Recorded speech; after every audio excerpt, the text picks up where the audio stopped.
तो गाइस, तो welcome to back my YouTube channel new blog. और आज मैं जा रहा हूँ खेत पर। और 2-3 दिन आज मैं गया नहीं था क्योंकि मेरी थोड़ी तबीयत भी ख़राब हो रही थी। इस कारण से मैं ब्लॉग भी नहीं डाल पा रहा था। और आज जा रहा हूँ, मसूर तो पड़ गई है, अभी उठाव करवा रहे हैं उसका। और आज फ्री हो जाएंगे हम वहाँ से।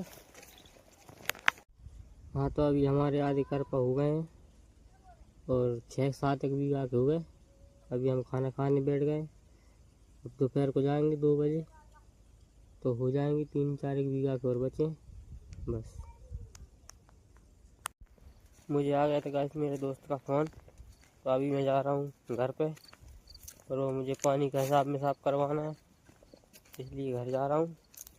अभी तो रह गए हैं 4 एक बीघा के, खाना वाना खा लिया है और वो लोग चले गए हैं और मैं घर जा रहा हूँ।